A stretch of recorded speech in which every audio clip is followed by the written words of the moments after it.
What's up guys, welcome back once again to my YouTube channel. So guys, in today's video I want us to watch this video from the Prime Minister of Barbados, Motley. She has come out and talk about New World Order, and also she has delivered a very powerful message to Jamaica and the all Caribbean country. So kindly guys watch this video, then I'll be back with more comment. Conscious that in this book you understand fully why the word is love came to represent so much of the policies and programs identified in a philosophy that saw people, that heard people, and that felt people. I am not the one to give you a historical treatise on all of the achievements of Michael Manley. But suffice it to say that in this small Caribbean, there are some things that stand out, if only because for too much of our history, our parliament was used as an instrument of oppression rather than a tool of enfranchisement and empowerment.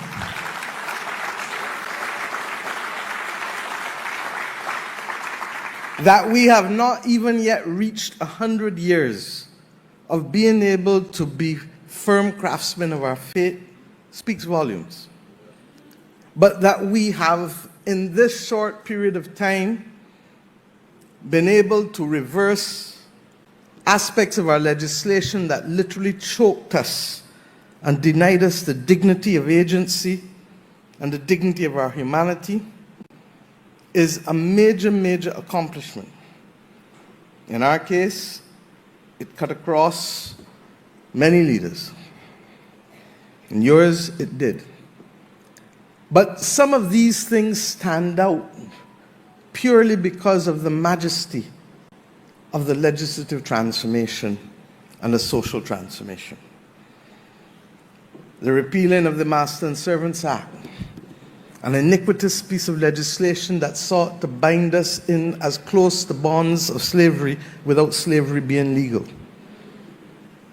The establishment of a national minimum wage, something that eluded many, many countries for many, many decades before you established it here. Maternity leave with pay, which we actually did slightly before you, but Michael Manley made sure that you did it. Gender equity and pay scales. Other laws, as we heard tonight, that outlawed bastardy, as we did too, around the same time.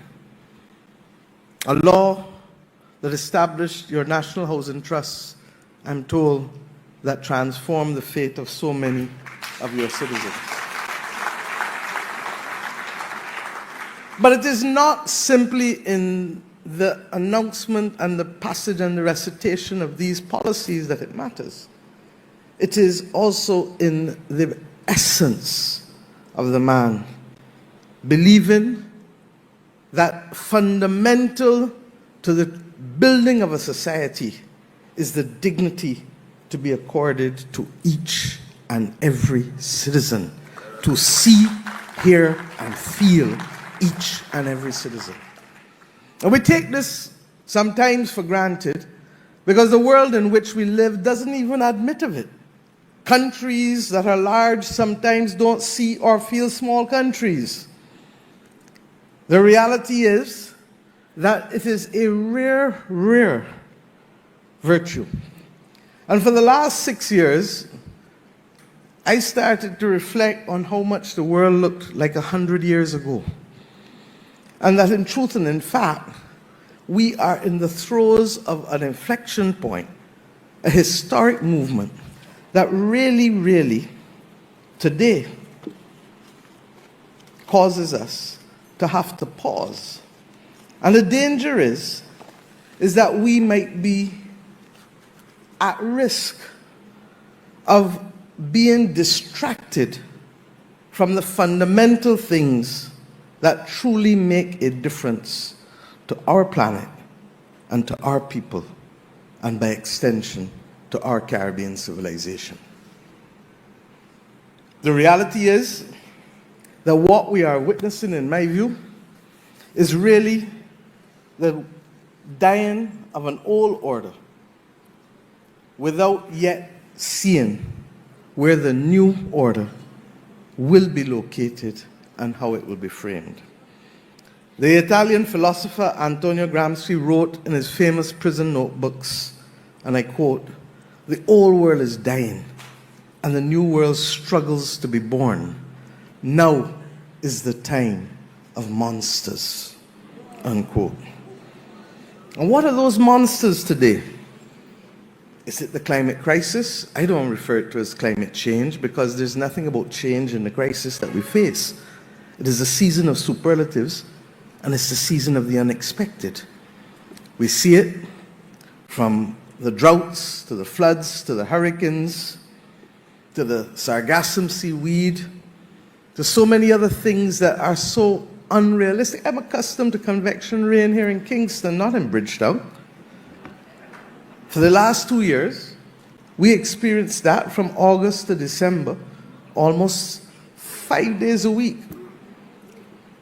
While at the same time, for the first 6 months of last year, we had less than 50% rainfall of the average 30 years that went before, in the same year. The monsters are the pandemics. And we acknowledge that with the increased heat, we are likely to see new pathogens develop, and by extension, new pandemics are likely to emerge. But even as we speak, separate from that, our abuse of antibiotics, antimicrobials, has led to an extraordinary level of antimicrobial resistance that now makes that responsible for the third highest number of deaths directly and indirectly in the world, and by 2050, it shall be responsible for the highest volume of deaths in the world, reversing a century of medical progress and making simple things like going to the dentist or going in the garden or having a baby risky things if you get an infection. We have seen environmental degradation generally, but in particular degradation of our soils. And there is the belief that it will considerably impact the already threatened food security that we have as a result of the impact of climate itself. But soil degradation in and of itself will make it worse. We are seeing the collapse of ecosystems and the collapse of and further loss of biodiversity. Things that we were accustomed to seeing are finding themselves removed from our environment. And at the same time, globally, we have 35 million people, refugees, across the world, fleeing wars, violence, persecution, and abject poverty, right here in our own region to across the world. The world itself is a dangerous place to be. The 1st of December, France had a government, as did Syria. Today, the 10th of December, both have been gone for a few days. One by law and one by force. We are at an interesting point. We hear of the movement against incumbents more than anything else. Some of it expresses itself in right-wing populism, some of it in the UK, left of center. But in both instances, it's an anti-incumbent move, largely because much of what people have had to experience in this polycrisis moment in the last 5 years has made life difficult for most and perplexing for all. The spectacle of fake news and the inability to control a narrative to build a nation where broadcasting used to be the order of the day and now narrowcasting and echo chambers replace it. We have more than ever to determine what does love look like in this, the third decade of the 21st century. And because time limits me, I'll just address a few matters.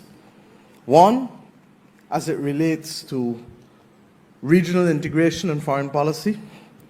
Two, as it relates to the reform of the international financial system, and by extension, our capacity to meet the global public goods that are critical for our survival on the planet as people. And finally, the utter and absolute importance as Caribbean people of the psychological reinforcement of our cultural identity to give us purpose and to give us unity and solidarity to weather these difficult times as the New World Order finds itself emerging. May not be for a few decades, maybe as soon as the next 5-10 years. And it is slow upon us when all of a sudden, as we saw in Syria, it is immediately upon us.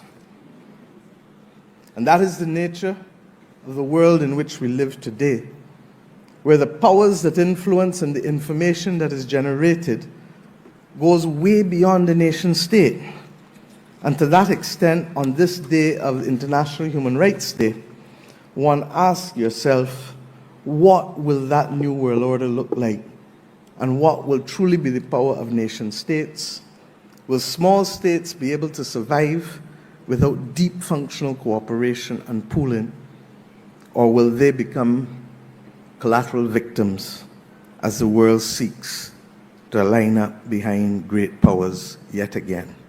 Particularly if the multilateral rules-based system that we have is not allowed to work for us. I say to you that it is critical that we not be sucked in to the bankruptcy of the current global world order.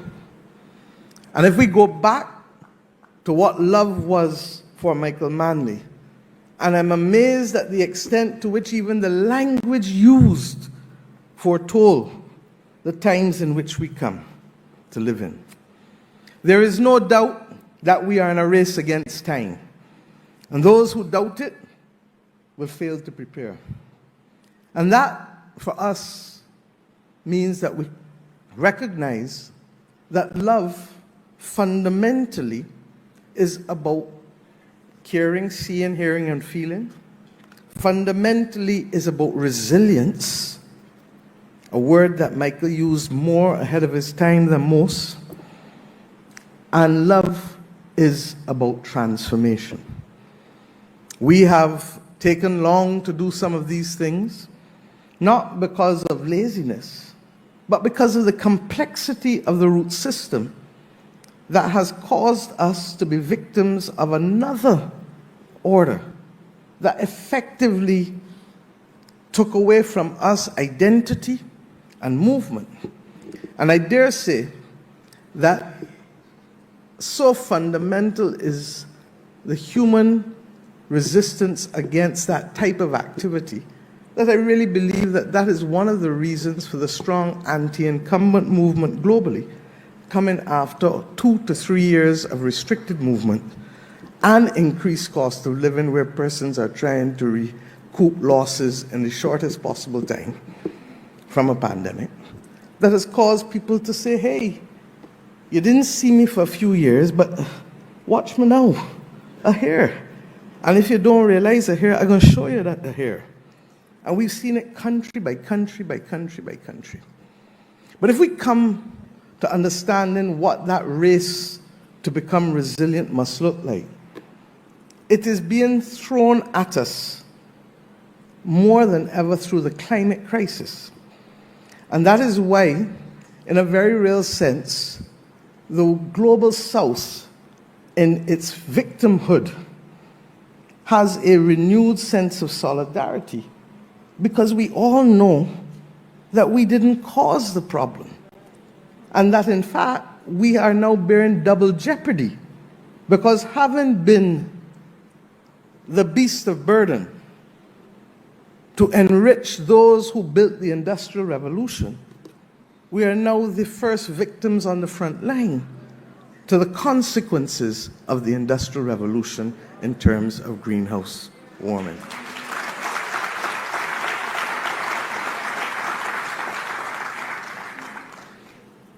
And that solidarity is not in a vacuum, because at the same time that we seek to save ourselves from the climate crisis, you're asking us to divert critical capacity and financing away from the noble objectives of development as best captured in the Sustainable Development Goals.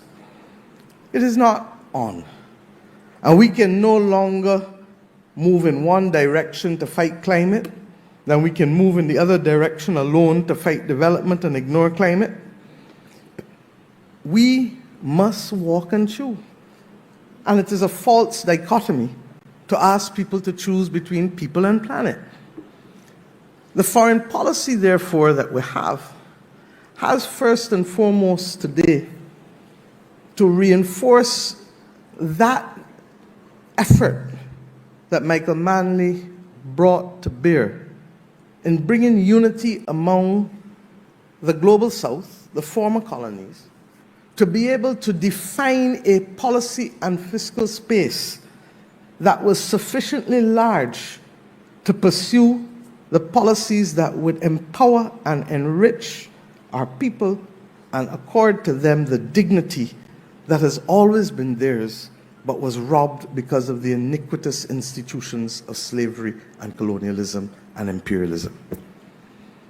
We have, at this point, to recognize that that common purpose, and I have the honor to lead now the climate vulnerable countries of the world, otherwise known as the V20 group, which now embraces 70 countries from across Africa, Asia, and the Caribbean and Latin America, recognizing that our common purpose in fighting the battles against the climate crisis and finding the financing necessary to secure our way, and also conscious of the pathogens that may develop, because health can immediately trump anything if a pandemic hits us in the way that the last one did. These countries are no more different from the countries Michael Manley dealt with 50 years ago, but with few voices listening and few countries feeling. Mark Golden spoke earlier, and Prime Minister Patterson, about some of the common challenges. And the truth is that as we speak, we might have been the canaries in the mine, but the climate crisis has now literally crept in to the reality of the lives of those in the global north. Whether it is the wildfires in California and Canada and Europe, or it is the floods or the hurricanes, there is no part of Earth that is being exempt from it. And if we don't recognize that our primary purpose and gaze must be to fight this battle, unless some people have a plan to live on Mars that we don't know about, then we will lose the battle. The reality is that there are diverging views, and we must take the world as we find it, not as we dream for. And if we are to do so, and I don't normally disagree with Prime Minister Patterson, I'm not trying to school the President-elect, but I'm conscious that while we may disagree as to the causes of the climate, we cannot disagree as to the reality of disaster.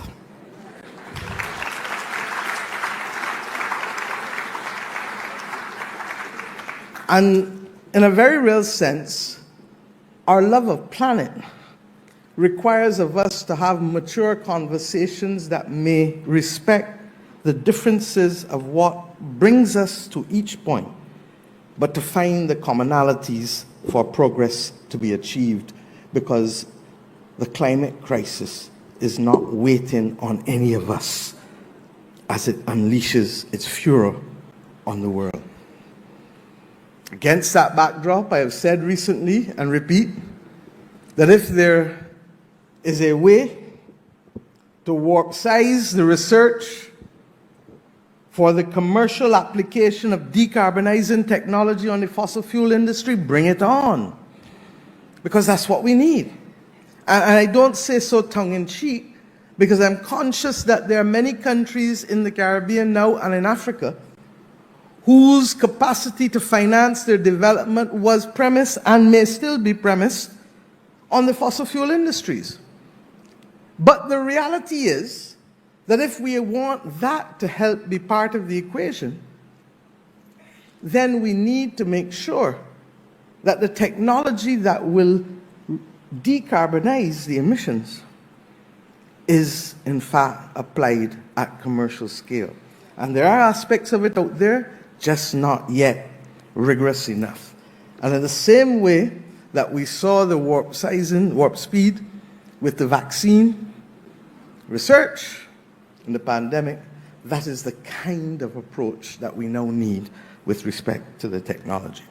Similarly, we need a global agreement on methane. Methane has 80 times the negative consequences of carbon. Carbon, however, stays in the atmosphere for hundreds of years, whereas methane originally and by itself, will leave after 12 years. How do we do it? Every time a company flares gas, it is losing money and it is hurting the atmosphere. Every time you fail to fix a gas leak in your pipelines, you are doing the same. So let us have an agreement. Make more money by stopping the flaring and fixing the leaks, and at the same time save the atmosphere and the environment from the negative impact of methane gas. Change the manner in which we pursue livestock farming and rice paddy farming, as is beginning to happen. And let us find new practices to inform waste management in our various countries. The reality is that if we do that, the scientists tell us we can actually reverse the temperature by 0.5 degrees, rather than seeing the continued forging onward. And therefore, if we can, while disagreeing on the causes of the climate crisis, meet to discuss progress on just those two areas without prejudice to the conversation that we must have, and I'm coming to that, on the financing of global public goods, then I truly believe that we will not waste our time in the next few years. We don't need to agree on every single thing to make progress. And a practical foreign policy will allow us so to do, while each defending their own turf and beliefs, but finding the common purpose that we have as members of humanity. Secondly, we need to recognize that if there is going to be a move away from global trade and globalization generally, then there ought to be a recognition that regional blocs will take on more and more prominence. And it is against that backdrop, therefore, that the commitment to this thing called CARICOM is absolutely and utterly important for us as a region.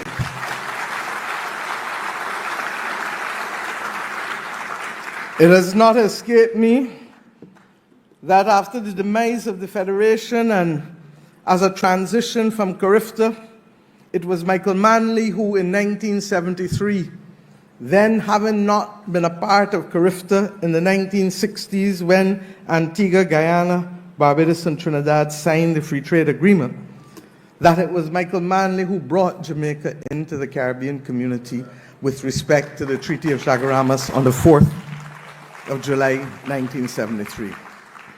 In reading the book again, I was reminded of the fact that that date also had more significance because it was the birthday of his father, Norman Washington Manley, for whom the other heads of government felt there ought to have been some privilege accorded to him for his successful relationship with the Montego Bay Conference of 1948, which is seen as really the forerunner of the early days of integration in this our Caribbean community.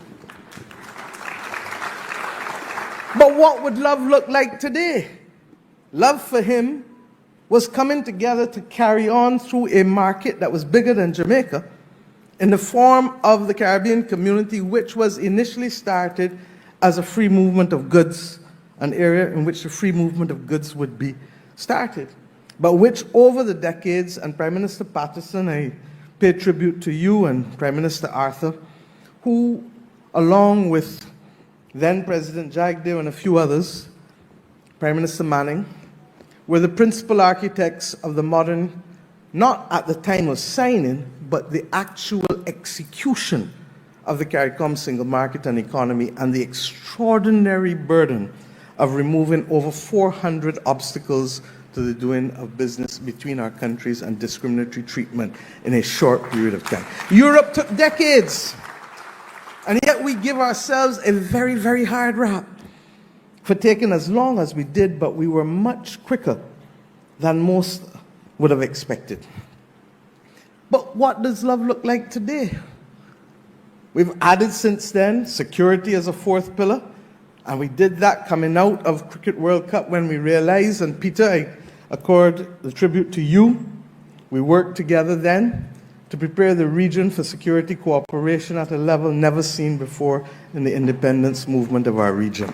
And that led to security becoming the fourth pillar of the Caribbean community. Today, however, there is still work to be done. And were Michael Manley alive today, I believe that the recognition that the most important aspect of economic development that we have not addressed in our community relates to the issue of energy. And for whatever reason, it was left out then. Not just in terms of energy as fossil fuel energy, but energy in terms of the tremendous potential that we have as a region with respect to renewables.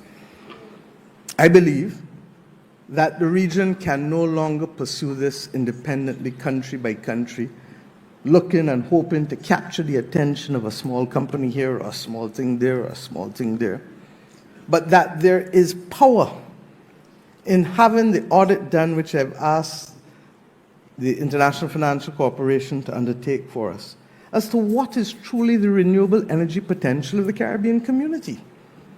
And to determine as heads whether not only should we be embracing this within the context of the revised Treaty of Chaguaramas now, in a way that it was left out before, but secondly, to be able to allow us to have greater geopolitical negotiating power in seeking to find a single offtake agreement for the renewable energy potential of the entire Caribbean community. This can be done without compromising the integrity of individual investments in each territory, because there are legal modalities such as segregated cell companies that allow a single company with segregated cells which have immunity against the contagion from any other investment in any other cell. But it will require a mindset change that is recognizing that only in solidarity will we command the power and capacity in this new world that is unfolding. We don't know what it will look like. Only in coming together will we give ourselves the best possible chance to fight not only the climate crisis, but the international economic instability that is coming as a result of the many other polycrises. So pooled investment beyond functional cooperation ought to be a methodology employed by us as a community. In the same way that during the pandemic, we learned the hard way that when no one would even look upon us to offer us a ventilator or vaccines or anything, because it was the wild, wild, wild west, quite frankly, when no one would do it, the African Union and the Afro-Exim Bank stood up to the plate. And I remember chairing CARICOM as I was then, working with them to ensure that a country as small as St. Kitts and Nevis could secure access to therapeutics, vaccines, and equipment at the same price as a country as large as Nigeria.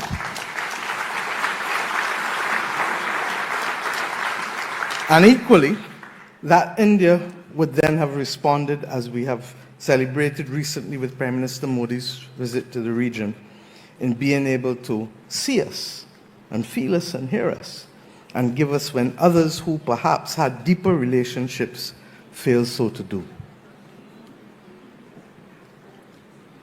I believe, therefore, that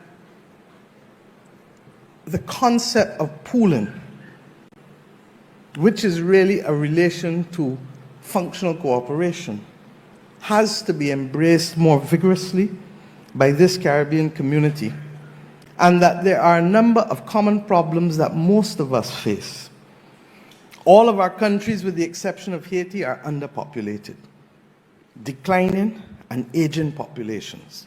In Barbados' case, 1 in every 2 people predicted by ECLAT will be over the age of 65 by the year 2050. Unsustainable.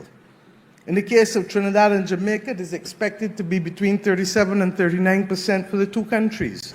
Unsustainable. And this is one area in which the region ought to be coming together to make collective decisions, because without people, you cannot sustain the level of growth that is necessary for us to adapt and to build resilience in this fight against the climate crisis that is going to take more and more lives and livelihoods away from us. I pray that we will find and summon the courage, but for me, that is the voice in my head that I hear from Michael Manley with respect to how love is interpreted and built out to ensure that we protect as many lives and livelihoods over the course of our future by recognizing that the way we built, the way we dealt with drainage, the way we dealt with roads, the way we dealt with public infrastructure, all of these things will now change because of the manner in which the climate crisis is unfolding upon our nations. Similarly, that we must try to negotiate all of this, as I said, with a very difficult foreign policy environment. And it is easy and perhaps attractive for some, and we will have to find tactical ways of dealing with it. But I have a very simple approach, that if we are going to say that you can't speak to one and you can't speak to another, then let it apply to all countries of the world. But to the last time I checked, everybody who is a mighty power speaks to everybody, even when they are at war. And therefore, the Caribbean region must retain its options always to maintain communication and to find the best opportunities for our development, because no one is giving us anything to help ourselves. And if we don't understand that it is self-reliance to build resilience, then we better wake up and smell the coffee fast, fast, fast, because that is going to be the only way. This book speaks to resilience and self-reliance, and many of you know from hearing him directly that that was a central core philosophy, because in recognizing that you want independence of spirit, that you want to be friends of all and satellites of none, as Barbados defined its foreign policy to be in 1967 in the first address to the UN, that it means that you have to give yourself the capacity to defend that with dignity. It doesn't mean we will agree on everything, but it does mean that we have the right to communicate with whomsoever we please and on the terms that we believe to be appropriate to guide that level of communication.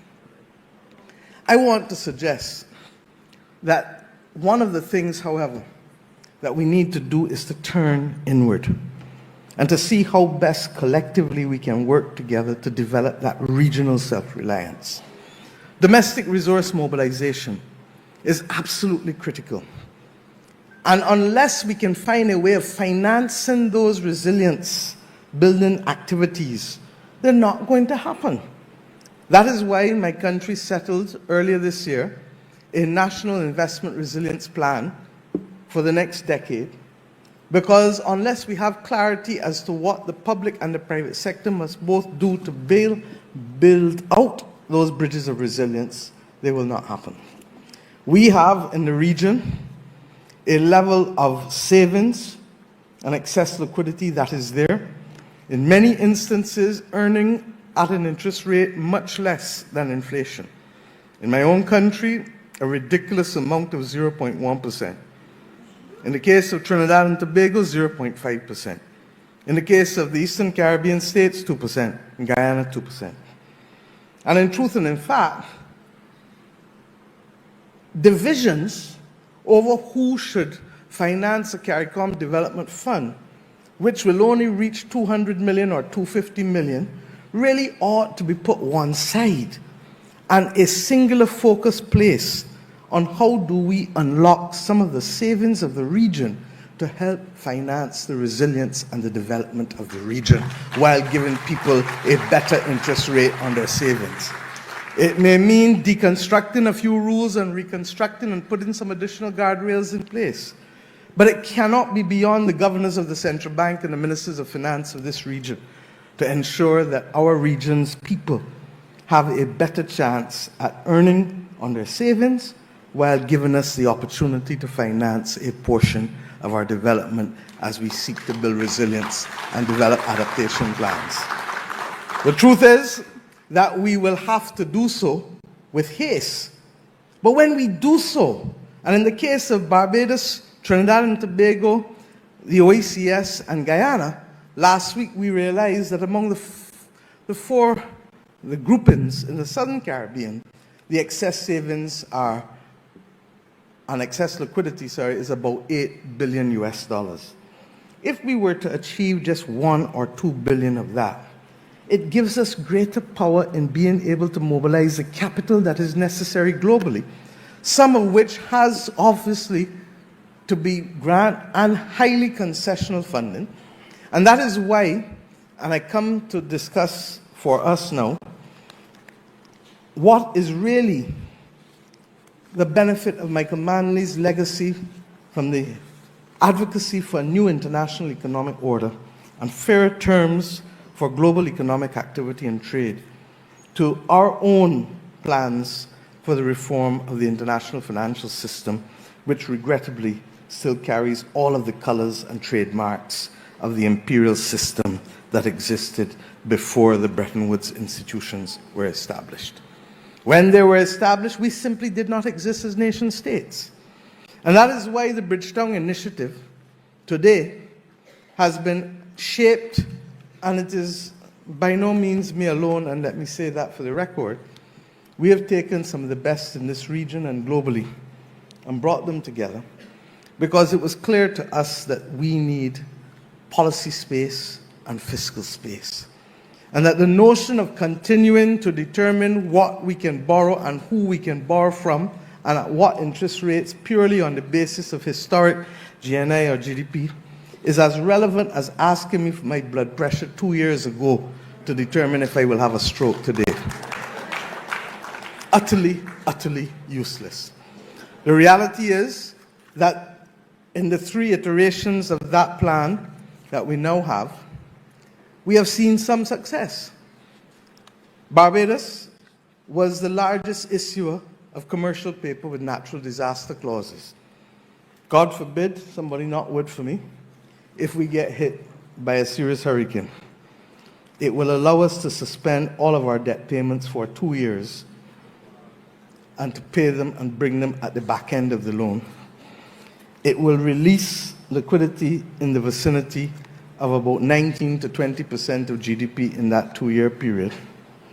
There is no country or institution globally that will give us that kind of money, particularly when nation states are being forced to finance more and more damage, particularly because of the lack of access to insurance or the high premium that insurance is bringing down on businesses across our region because of the high exposure to catastrophic incidents in our region.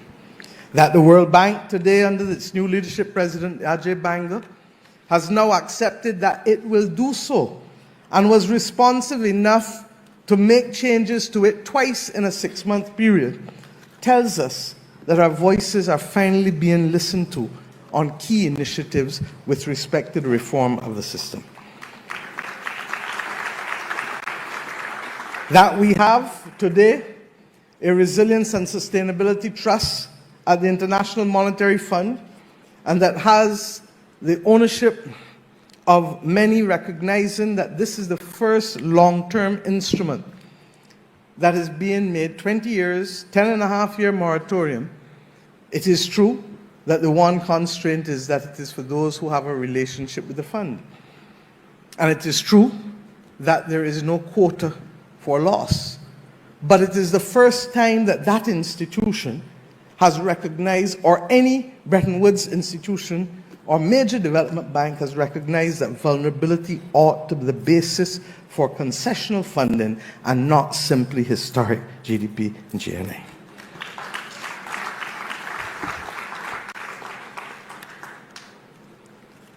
But does it stop there? No.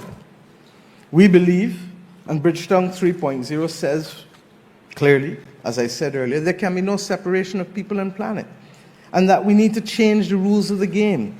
We need to ensure that our voices can be heard. We need to ensure that there is also the capacity to shock-proof our economies because of the scale of the polycrises that we're facing. And we need to ensure that we dramatically increase financing, not just for climate, but for sustainable development goals. Michael Manley would have been on the front line of this call for economic justice were he alive today. And that is why I make no apology in saying that the Bridgetown Initiative is an offspring of Michael Manley's advocacy and efforts for the construction of a new international economic order in the 1970s.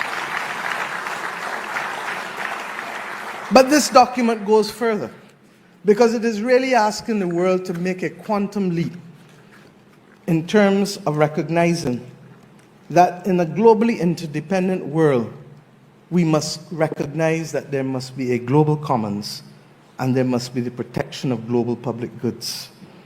And those goods are for us to be able to deal with and to prepare and adapt and to mitigate where possible the climate crisis and the loss of biodiversity. 2, as a subset of that, because we are human beings who cannot survive for long without food and water, that we address the issue urgently of food and nutritional security and water security. Thirdly, that we fight the pandemics, both the traditional ones and the silent slow motion pandemic of AMR to which I referred earlier. Fourthly, that in today's world where there are more and more people week by week emerging as victims of war and fragility, and in our own region, even though we do not have a theater of war, we have, regrettably, the spectacle of being the region that has the highest homicide rate in the world per capita.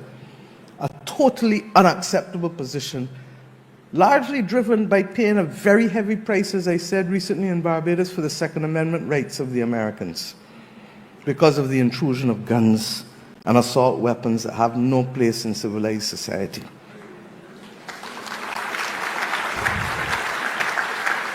And fifthly, the removal of digital illiteracy and the removal of the inequities that relate to it, starting first and foremost with the absence of access to electricity for over 600 million Africans, and building upon that to ensure that every child has access to some form of literacy that is enhanced by digital literacy, recognizing that access to education is the basis upon which we can secure the transformation and the protection of our societies and this world. And related to that are the 2 difficult issues that the global commons must recognize and confront. How do you deal with fake news in democratic societies which have the capacity to literally undermine the will of the people largely because of the power of algorithms and the power of those who have access to be able to shape those algorithms. And how do we find the balance between the power of AI and the danger of AI, which threatens, like Frankenstein, to eat its creator? These are the 5 general precepts for the establishment of a global commons and the global public goods. The problem is that the world is saying, and there's some merit in it, that the developed countries themselves are saying that, especially with the spectacle of war and defense spending and other difficult fiscal adjustments coming out of COVID, that there may not be sufficient public money, as we traditionally know it, to finance these global public goods. Well, fine, if there is not traditional public money available, then let's redesign the system.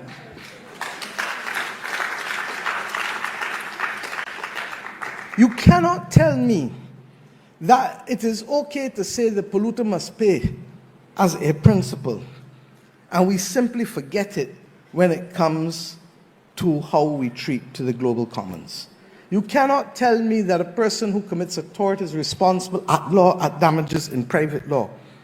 But in the public international sphere, we are not prepared to find modalities to hold people accountable. The reality is that the majority of multinational corporations, as you learned, as Michael Manley learned, even here with the bauxite companies in the 1970s, have balance sheets that will dwarf most of the states of the world that are not the large powers of the world. And therefore, there is a balance in asking those companies who either contribute to the problem or who may benefit egregiously from the solution that there is to leave a few cents on the table. If this were a chocolate bar, and I asked you to leave 3 cents or 5 cents, you're taking a little piece of the corner, and you really would be asking me, you sure you don't want more? So that the threat of destabilization to those companies for contributing to the global commons is simply not there. But what it reflects is an equity, not inequity, an equitable solution to being able to allow us to balance out. We talk, and Barbados now chairs with France and Kenya, the Global Solidarity Committee on Levies, because we have to find a way, because the world, the climate is not waiting on us to solve Ukraine or to solve Gaza, to solve Syria, to solve the homicide rate in the Caribbean and Central and Latin America. It's not waiting on us. And we continue, therefore, to see the excesses unfold in ways that are now threatening basic food security in the region. Beryl caused crops to go. But it isn't only the multinational corporations, and let's break it down to give you an example before I move on, sorry. Fossil fuel companies can find a way of contributing a few cents in the dollar. Shipping companies who contribute to the greenhouse gas emissions but pay nothing. There is now a proposal that potentially can see them helping to finance, okay, ship owners' rebuilding of green ships, but equally leaving money for what is known as in-scope activity, in other words, coastal infrastructure, to be able to help countries build out and protect themselves and to provide the resilience that we need. Air traffic. We believe that there is no person who will stop traveling because if you put on a business travel ticket or a first class ticket, a mandatory contribution of $25 or $100 respectively, and leave economy without a mandatory commitment so that people will be asked, because agency is important in fighting this battle. And you ask people, will you pay $5 for domestic or regional travel or $10 for international travel to help save the planet? So that the people who benefit and whose children and grandchildren will benefit feel that they too are making a difference in the effort to save the world.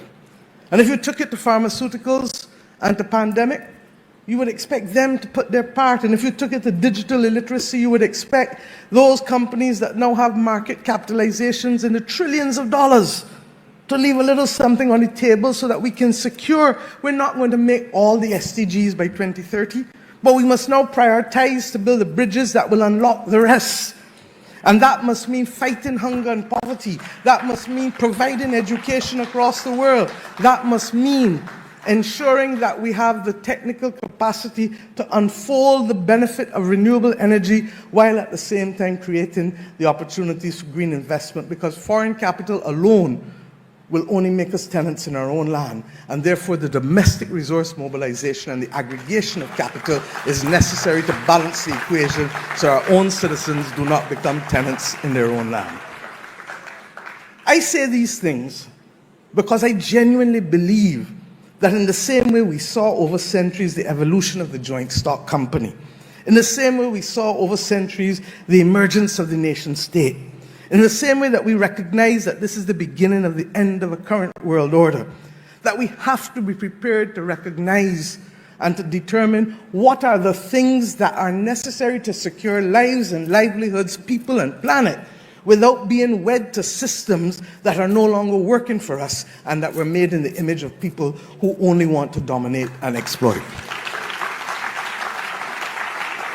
That is the spirit of Michael Manley and the word of love being practiced. I say to you today that when all of that is combined, we still have to come back home to the most basic and elemental of truths. That you and you and you and you and you and me have first always to summon the courage and to look in the mirror and to believe, as Errol Barrows said, in our mirror image. To believe, as Marcus Garvey said, that it is critical that we emancipate ourselves from mental slavery. And we forge the strength and courage to develop the confidence, not just simply to say that no man is better than me and I am not better than any man, because our people now accept that. But come in with those rights now, come responsibilities, because there is no right that can exist forever without a responsibility to tend to the things. A house, this building, you leave it unchecked and unattended for, and it starts to fall. You leave your body unattended for, it atrophies.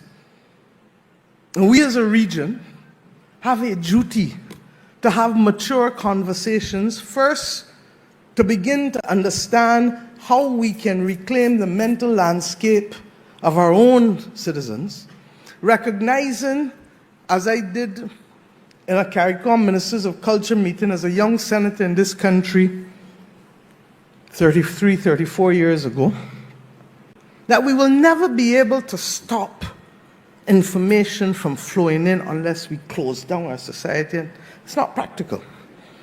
So that what we must do is root our people, so that when the gale force winds start to blow, the trees may bend, but they will not break. The roots are complex. And the educational system needs to be transformed to ensure, as difficult as it is, and believe you me, as I go through this process in Barbados, I know it is difficult. Because nobody wants to feel as though they are on the front line of change, particularly when the change may have implications for their own household. But in the same way that a person who is a diabetic recognizes that if I don't make that decision to sacrifice a toe, I may make the foot or the leg, or worse than that, the body through sepsis at risk.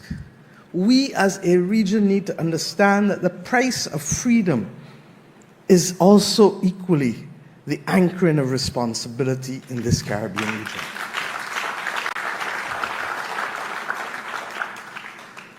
If we do not determine that it is our responsibility, yes, to produce global citizens, but anchored always with Caribbean roots, we may find ourselves simply as another satellite location of someone who wants to shape our mental landscape in an image to support their consumerism and to support their other plans. Guns don't walk and guns don't talk. The ability to boost our cultural confidence and to change our mental landscape and our attitudes towards work, towards how we treat one another, is at the core of what lies before us now. And if it was urgent when there was broadcasting from overseas, it is more urgent with the narrowcasting that takes place with these instruments that are in the hands of each and every one of our citizens, either directly or indirectly. I hope that we will learn from the language and from the teachings of Michael Manley as it relates to this area. Your country has proclaimed that the extent to which you felt proud and strong, and to which your artistic expression reflected that sense of pride, perhaps emerged more under Michael Manley than at any other period in your post-independence history. The passion with which he addressed these issues is clear to all. But what, for me, stands out is that it doesn't matter how much we talk about it. It is only in the expression of our actions that the true difference will come. And we've gotten aspects of it on the creative side correct. It is true that there are aspects that require greater conversation, because I say all the time, who is the greatest Caribbean artist of all time? And if it was Bob, I never heard him denigrate a woman in his lyrics, and I never heard him promote the use of violence and guns in his lyrics either. So how he gets so popular worldwide? And we have to start to have these conversations with ourselves in a way that recognizes that we are stewards of our landscape and our environment for the time that we are here.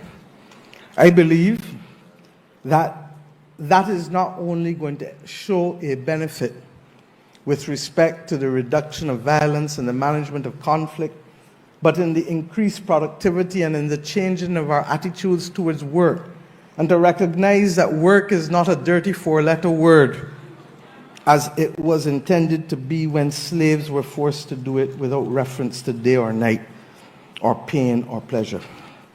But work truly is something that can bring dignity, because work is at the core of each person's ability to chart their destiny as individual citizens capable of being able to make decisions, because freedom is choice.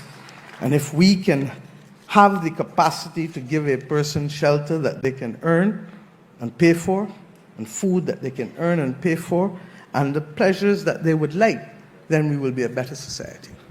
But many of these things relate not just to the concept of love or the concept of Ubuntu, I am because we are, the commonalities of that, or the commonalities of the principle of covenants that the Jewish people speak of with respect to being able to come together to do things that which neither of us can achieve on our own. This is what the world requires of us now, as we search for where this new world order is going to emerge and land. There are going to be difficult conversations. There are going to be impossible conversations and options sometimes. But what matters more is our commitment to love, solidarity, and justice, and the building of a resilient spirit that will allow us to march out, just as I can't see the people at the back because of that light. There are elements of how we shall walk by faith anchored in principles, because we simply do not know what next year this time, or even as we saw with France and Syria, next week this time will look like. I want to use some words that stuck with me at the end of this book for us to reflect on. And I say to my own people and to all Caribbean people, if you have not had the pleasure of reading The Politics of Change, please do so. There are one or two things that may not be appropriate, but there is much that still guides us. And if we accept that this is a relay race in the land of relays, then we have a duty, as the Talmud tells us, to recognize that we may not be expected to complete the task, but neither are we at liberty to resile from it. Each generation must make progress. Each generation must carry the baton ahead. But each generation will have doubts sometimes. And that is why I quote these words and commend them to you, as I have for myself. And I quote, "It takes great clarity of vision and consistency of purpose to hold to policies in the face of the articulate opposition through which small but vocal groups try to divert us from our purpose. And finally, in the small hours of the night, when uncertainty and the consciousness of human frailty tend to creep up on their unsuspecting victims, it takes a will of iron to hold to your course and to know that you are summoned by fate to common sense, to compassion, and to unswerving purpose. If the moral purpose of this mission is to remain intact, it must be approached in humility and supported by prayer. Hegel once remarked that, and I quote, "History is the march of God in the world," unquote. Ours, then, is the task to see that the road tends towards justice. My friends, the story of Michael Manley is not just the story of Jamaica. It is ours in the region, in the Caribbean, and it is ours in the global South.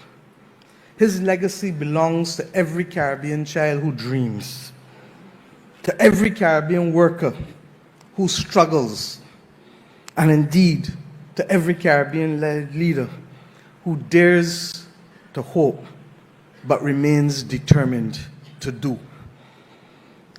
Against that backdrop, I say, let us not honor him with words.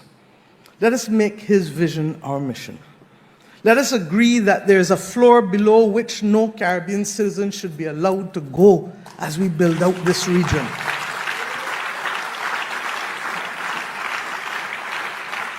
Let us agree that growth without equity is not growth that we want. Let us say with conviction that this Caribbean region will rise not because we're big, but because we're brave. And because we understand who we are. And we understand what our mission is. And we understand that a people who have been dehumanized and oppressed for decades and centuries have a duty to be able to pay forward in the form of a humanizing influence on a world that is riveted now by man-made emotions such as greed and conflict and war. And if they are man-made, they can be unman-made.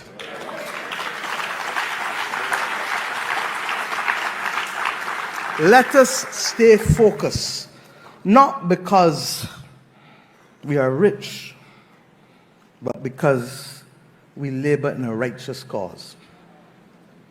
In a righteous cause.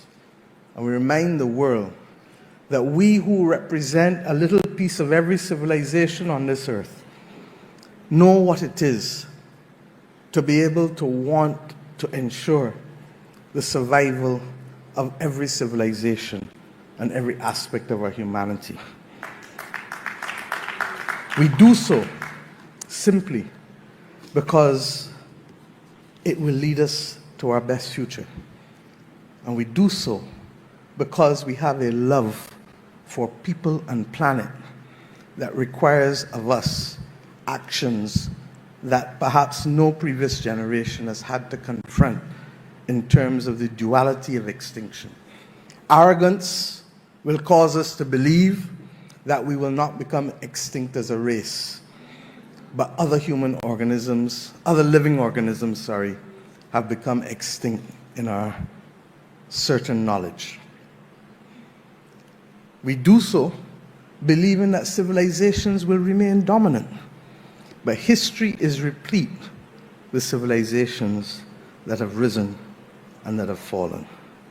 The only sure thing is that if we take this future, not alone as individual islands, but as Caribbean people, as third world people, as people of the global south, as people hopefully of the global north, as humanity, we will have a true opportunity to sustain life and to sustain livelihoods. If we do it in the name of love. Yes, the word is love. Video. What's up, guys? Welcome back to my YouTube channel once again. My name is Dash Lifestyle. Kindly for watching me for the first time, remember to subscribe, like, share, and also comment. To my returning subscriber, thank you so much for always coming back and watching my video. Thank you so much for the love and support. So guys, I hope you have watched that video from the Prime Minister of Barbados, Motley. Motley, she has come out and sent a powerful message to the Western people, to the white people, simply because she is telling them that the change, it is coming, new world, it is coming, and revolution, it has started in us black people. And that's why she's giving out her bold speech in climate change. She was giving this speech during climate change, and also she has not just sent a powerful message to the Western people, she has also called out the Caribbean leaders, the leaders who are still puppet, the leaders who are still sellout leaders in the Caribbean, to stop selling out the Caribbean, to stop involving in corruption, and also to start to work according to the will of the people, because the change, it is coming. So she has also talked about Jamaica. She's also asking the Jamaican leaders also to work according to the will of the people, and also Jamaican leader also, he should stop being puppet, because we have seen majority of Jamaican leaders involving in corruption. We have seen a lot of Jamaicans coming out and say that the government is selling out their country to the Chinese, because majority of the Jamaicans, they have been complaining about the Chinese taking over Jamaica. And up to now, when you are going to Jamaica, you might find out that the Chinese, they are about to fully take over Jamaica, simply because the major businesses that they are here, they are in Jamaica, it is being owned by the Chinese people. Chinese people, they own big businesses in Jamaica. They own some of the private beach. They own some of the biggest real estate. So this tell you that if Jamaica, they will continue to sleep, they may wake up and find their country is gone by the Chinese people, simply because the Chinese, they have been taking over their country slowly by slowly. And that's why Motley, she's coming out and called the leaders that to need to work out. They need to work in their country. They need to come together. We need to see unity among the Caribbean leaders, and not only Caribbean leaders, also we need to see unity here in Africa, because Motley, she is telling the West that revolution, it has started, and the new world, it is coming.